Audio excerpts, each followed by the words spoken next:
O que nós temos? Bem, que estrutura é essa? É o nariz. Tá. Muito bem, o nariz. Essa abertura é a narina. Da narina, o ar ele passa turbilhonando nessa estrutura, tá certo? E nós temos aqui essas elevações são chamadas de conchas, porque elas parecem uma concha de marisco. Okay? As conchas. A função das conchas é fazer com que o ar seja turbilhonado. Para quê? Para que ele seja, umidificado. 2, aquecido. Tá certo? 3, limpo. O processo de limpeza, ele começa na narina. Na narina você tem os pelos funcionam como uma grade. E essa grade, ela vai fazer o quê? Ela vai prender a sujeira mais grossa. Então, por exemplo, quem já fez reforma em casa ou reforma na unidade?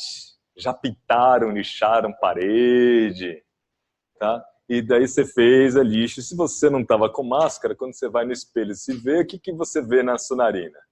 Tá tudo branco. Branco porque os pelos eles fizeram a primeira barreira de passagem para a sujeira. Certo? A segunda barreira vai acontecer no nariz e nas vias aéreas maiores, que é o quê? Nariz, traqueia e uma parte dos brônquios. Porque conforme vai dicotomizando, o ar ele passa a ser de turbilhonado para ar laminar. Até que finalmente, pertinho do pulmão, esse ar ele praticamente não se movimenta. O movimento dos últimos milímetros é feito por difusão. Perfeito? O que é difusão? Difusão? Difusão é assim, ó, você pega um copo cheio d'água. Daí, no fundo do copo cheio d'água, você goteja lá no fundo com uma conta-gotas, uma pipeta lá no fundo, você enche de iodo marrom.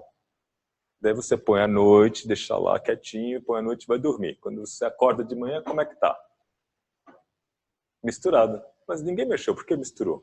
Porque o movimento das moléculas da água com o movimento das moléculas do iodo, elas vão se atritando e aquilo vai esparramando. Esse processo é chamado de difusão. Então, o último milímetro, talvez até um pouco menos, não existe, perto do alvéolo, não existe movimento de ar. Certo? Que essa transferência é feita por esse processo, que é o processo de fusão. Ok?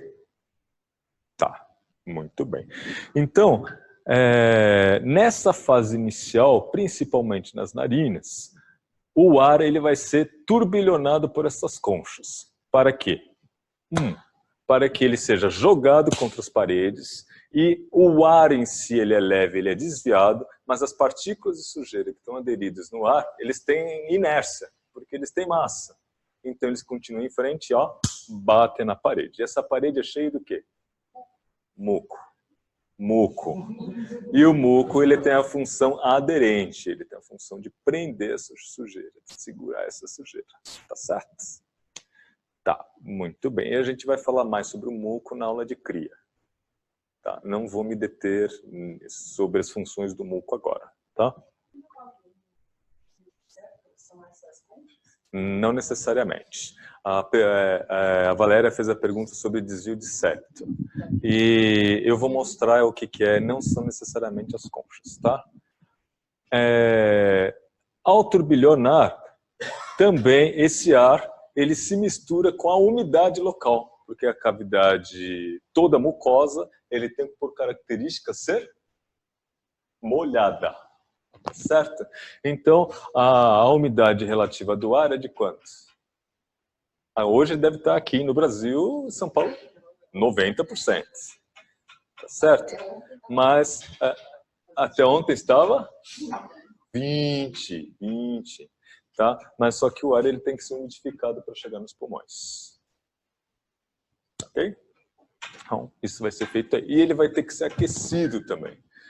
Todo esse processo de retirar sujeira, de aquecer e de umidificar, ele, numa condição normal, como agora, ele é feito de cara no primeiro terço da cavidade nasal. Então, ao chegar aqui, ó, nesse primeiro terço, o ar ele já foi umidificado, aquecido e limpo. E o resto? Por que tem todo o resto no fundo? Esse resto no fundo tem a finalidade de reserva, para que numa condição extrema você consiga fazer esse processo. Beleza? Combinado? Tá. Também, esse processo de turbilhonamento tem uma outra função importante. Nesta região aqui, onde eu estou passando a mouse agora, é chamado de recesso esfenoetimoidal. Esfeno por causa desse osso, que é chamado de esfenoide, e desse osso, que é chamado de etimoide. Nesse local passam os nervos olfatórios, com a finalidade de levar para o cérebro a informação do olfato. Então, se o ar não é turbilhonado, as partículas odoríferas que estão no ar não batem nessa região. E se não bate, você não sente o cheiro. E o sentido da olfação está associado não só ao cheiro, mas está associado ao paladar. As duas coisas funcionam juntos. Se você não sente olfato, o paladar ele fica muito debilitado. Tá? Joia, muito bem. Então nós temos aqui a cavidade nasal. Quando você remove as conchas, a concha superior, a concha média e a inferior, debaixo dela aparecem esses canalículos.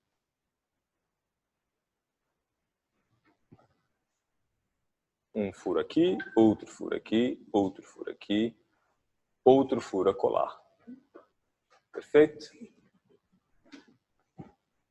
Esses canalículos, ele fazem a conexão entre a cavidade nasal e, por exemplo, os seios da face. Ok? Esse canal aqui, ó, ele faz a conexão entre os olhos e a cavidade nasal. Por isso, ao fazer trátaca, você não limpa só os olhos, você limpa os olhos e o nariz. Porque você aumenta o lacrimejamento e começa a ver. Quando você chora, o nariz escorre, certo? Porque existe essa conexão é feita nessa parte inferior. Nessa região elevada, que é chamada, percebe que aqui é uma elevação, olha, é chamado de bula etimoidal, ele tem diversos furinhos pequenos. Esses diversos furinhos pequenos, eles drenam o osso etimoidal. O osso etimoidal, ele não só tem essa parte superior, mas ele faz uma parte da cavidade nasal, da parede superior da cavidade nasal. Então essa região lateral da cavidade nasal aqui é feita também por esse osso chamado de etimoide. Tá? Aqui abaixo, nesse sulco, olha, tá? Nós temos esse outro furo que ele faz conexão com o seio maxilar. Aqui. Tá? Na região lateral da face, bem ao lado do nariz. E aqui, onde está passando essa agulha curva, né? Essa haste curva, você tem um outro ducto, que é o ducto que drena a cavidade do seio frontal. Perfeito? E para que serve esse raio desses seios? Quem pode me ajudar? Para dar sinusite. Para inflamar e dar sinusite. É isso, né, Rafa? Não. Ó, ele serve para tornar o crânio mais leve. 2, para auxiliar no processo de aquecimento e de umidificação. 3, para servir de caixa de ressonância. No caso da fala, no caso do canto. Então, o seio maxilar ele tem essa função.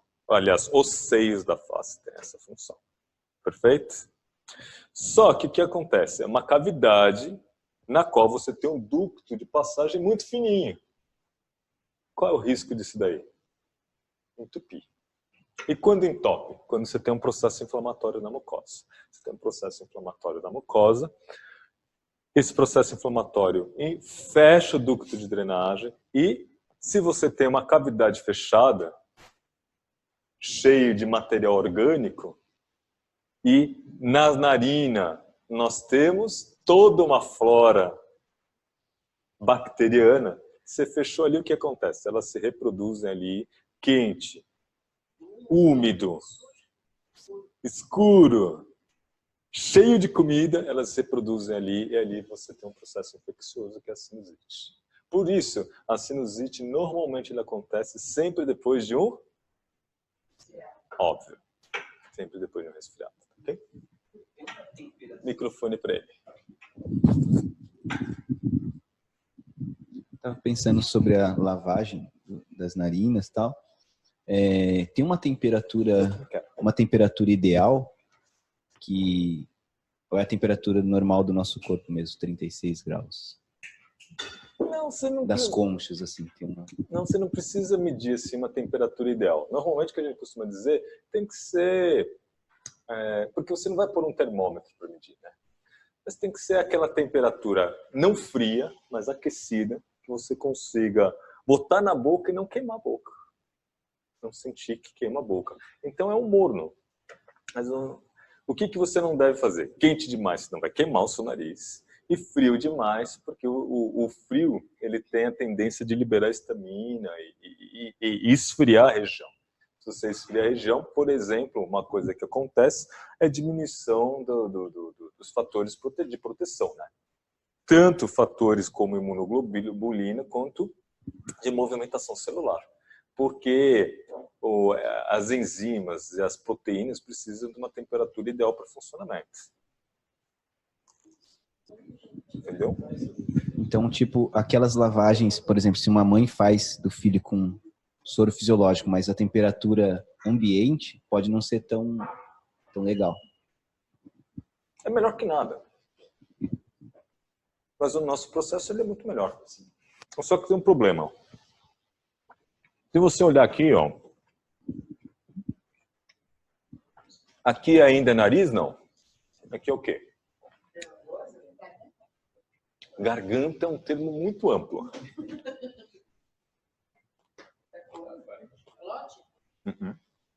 Faringe. Nós temos aqui, ó, o palato duro, né? Essa abertura nessa região que eu vou mostrar ainda não é a coana, mas a coana até aqui. Tudo que está para trás já começa a faringe. Já está atrás do nariz, que parte de faringe que é? Naso, oro ou laringe? Não, nasofaringe, né? Ok? É a nasofaringe. Então, a nasofaringe, ela está localizada aqui. Na nasofaringe, você tem essa elevação. E essa elevação é feita por uma cartilagem, de um ducto que está chegando aqui, que é a tuba auditiva. Tá certo? A tuba auditiva, ela está justamente aqui, ó, onde está o cursor, onde está o mouse.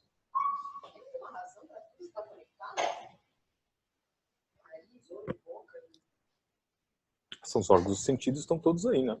Por exemplo, a cavidade auditiva, que no caso a orelha média, para o tímpano funcionar, você tem que ter tudo espaços, né? E o tímpano tem que ter espaço. E ali você tem uma câmara.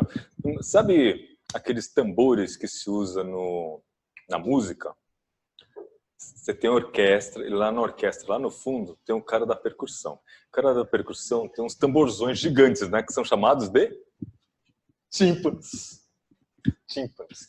E para o cara afinar, o que ele precisa fazer? Ele tem um pedal que ele enche aquilo lá, botando mais tensão ou menos tensão na membrana. Seu tímpano ele funciona igualzinho. Ele precisa de mais ou menos pressão. E quem que faz essa pressão? É a orelha média. Deixa eu ver se eu tenho uma imagem aqui. Acho que eu não tenho. Não estava preparado para isso, mas acho que eu não tenho. Mas eu posso trazer para a próxima aula uma imagem da orelha média. Então, a orelha média você tem. Eu posso localizar aqui na internet, aqui rapidinho. Você tem a orelha. Da orelha você tem o meato acústico externo. daí vem o conduto auditivo e chega no tímpano.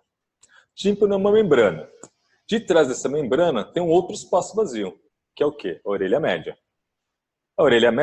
Da orelha média sai um outro ducto, que é a tuba auditiva, que vai terminar onde? Aí na faringe. E aí pela faringe você consegue controlar o quê? A pressão na orelha média e, portanto, a tensão dentro do tímpano. Tá dando para acompanhar? Tá? Os ductos fazem um grande trabalho. Fazem. E é o trabalho o quê? De manter a pressão no tímpano. Então, por exemplo, quando você mergulha, está mergulhando e você sente uma pressão. Essa pressão vem de onde? Da orelha externa, do conduto auditivo externo. E daí o que você faz? Faz uma manobra de descompressão, que é o quê? Você fecha o nariz e faz força. E o ar, ele penetra onde? Ele penetra por essa tuba auditiva, vai até a orelha média e aumenta a pressão dentro da orelha média, corrigindo esse desvio. Se você não fizer isso, pode machucar até o tímpano. Quer dizer, se você tiver uma infecção que não seja tratada nos seios nasais, pode chegar a afetar o tímpano? Sim. Normalmente, principalmente na criança. No adulto é menos comum. Otite. Mas a criança, normalmente, ela cursa com infecção na cavidade nasal, depois com sino... Depende da idade da criança. Criança muito pequena não tem seio paranasal. Ela aparece depois. Se for um pouco mais velha, com sinusite e com otite. Quanto mais velho, menos otite. E mais sinusite. Tem mais proteção. E quanto mais novo, menos sinusite e mais otite. Porque o que acontece? Se você olhar a proporção da cara de uma criança, ela é achatada, ela é braquicefálica. Conforme você vai crescendo e vai se tornando adulto, então, quando você olha a criança, ela é achatadinha. Todas as estruturas são achatadas. Então, o que acontece com a tuba auditiva? Ela é paralela. Conforme a criança vai crescendo e a face vai ficando alongada, você tem um desvio na tuba auditiva.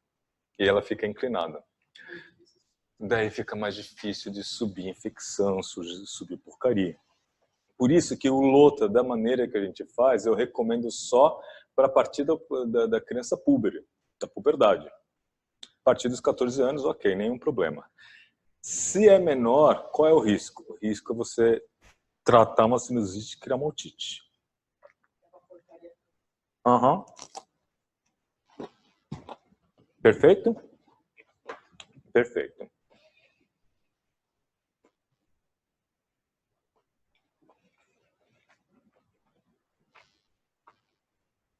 Do ponto de vista técnico, e pensando em pranayamas, aqui nós temos a cavidade nasal, os dentes, os lábios e o palato duro. Aqui o que está recheado de buraquinhos é o palato duro. A parte de trás muscular, que é esse alaranjado, vermelhado, é o palato mole. Então, do ponto de vista da execução dos bandhas, por exemplo, Jiva Bandha, a compressão da língua é feita nesta região. Kechari Bandha, a língua ela deve ser colocada atrás e obstruindo a nasofaringe. No Hatha Yoga, isso é chamado de comer carne de vaca. Carne de vaca. Então, o que acontecia? No Hatha Yoga Pradipika, tem um trecho que ele fala: ao fazer o Kechari Bandha, nós devemos comer a carne de vaca. Mas não é que você vai comer carne da vaca. A carne da vaca seria a carne sagrada, que seria colocar a língua ali atrás. E ao fazer isso, você cria uma reação de um estímulo no sistema nervoso chamado reflexo vagal, que faz com que o coração pare. Que língua é essa para chegar lá atrás? Eu fico pensando também. Tira o freio, né? Tira eles. Duas possibilidades. Ou ir praticando e o freio vai laceando, ou eles pegavam uma folha de uma planta e iam cortando devagarzinho. Daí tem toda uma técnica escrita, né? Ninguém vai fazer isso hoje em dia, né? Pelo amor de Deus, faz o menor sentido.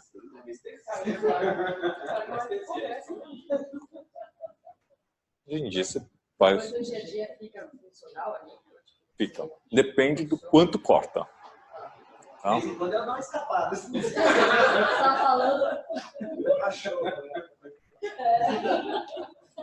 Perfeito? Mas vai depender do quanto corta. Quanto mais corta, pior fica, né? Mas ao ir treinando, o freio ele vai laceando e depois de algumas décadas você põe, tá? Você treinar, você põe. Algumas vezes você vai sentir de treinar, se você força, faz pequenas fissuras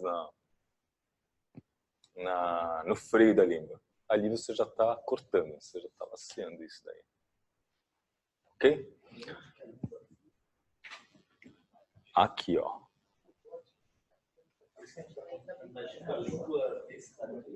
Aqui. Não é difícil. Eu faço. Também faço a ponto de obstruir a passagem. Dá para fazer na Dishodana sem usar a mão. Você obstrui um lado, obstrui o outro. Que já que eu estou mostrando, eu estou falando, ó, o Diva Bandha funciona assim. Você põe a língua e pressiona aqui.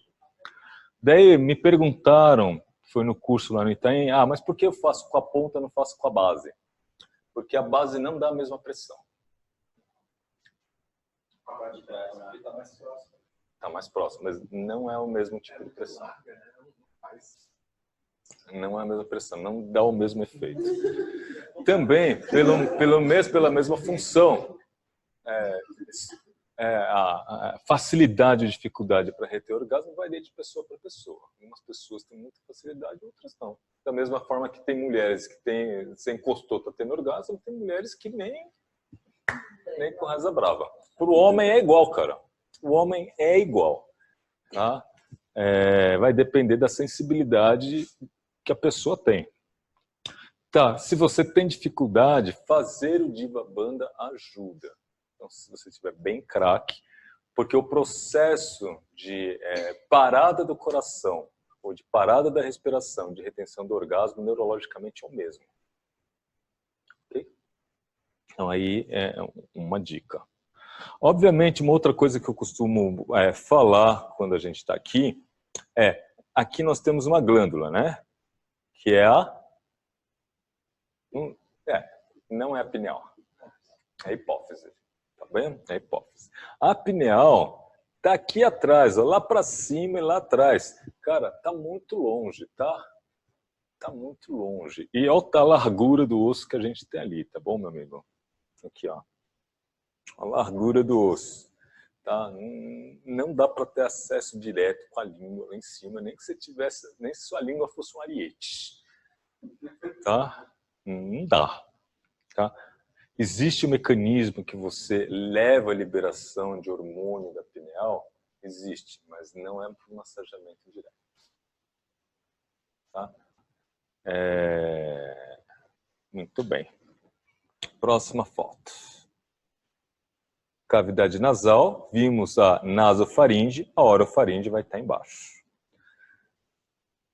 A foto anterior que eu mostrei era uma foto que mostrava a face lateral da cavidade nasal. Perfeito? Essa foto que eu estou mostrando agora, esse diapositivo que eu estou mostrando agora, ele está mostrando a parede medial. E o que tem na parede medial? O septo. E o septo é liso. Perfeito? O septo é liso. É isso daqui. Tá? Não, é mucosa. É osso e mucosa. Mucosa. Também, osso e mucosa. Nada tem músculo aí. Certo? E muitos vasos sanguíneos. Aqui para você ter uma ideia de como é o osso etimoidal. Lembra que eu falei que tem a bula etimoidal? Ó, o etimoide é gigante, olha, ele é cheio de furinhos. E esses furinhos drenam todos para aquela região da bula etimoidal. E que outra coisa importante é que o seio maxilar, olha, ele fica abaixo. Então o ósseo de drenagem que drena aqui, ó, aqui, ele fica no teto. Então é como se fosse essa sala. E a única abertura que tem é uma janelinha de 3x4 que fica lá em cima. Tá ok? Combinado? Por isso, depois de fazer o NET, também eu vou reforçar isso quando a gente estiver falando falando de cria, ao fazer o NET, você precisa abaixar a cabeça, que é para a água que está aí acumulada sair dentro desse seio, ok? Seio maxilar. Outra coisa, ao fazer o NET, você não deve assoar o nariz com força. O assoar é um assoar suave, natural. Você não deve fazer com toda a força, cara. Porque você vai pegar sujeira e levar para o ouvido. É comum você assoar e o ouvido estalar. Não, você não deve fazer isso. Então você assua suavemente, você pode fazer um rasca, aí você abaixa a cabeça, assua suavemente, vira para um ladinho, assim ó. Vira para um ladinho, vira para o outro, que é para a água sair e acabou. Perfeito?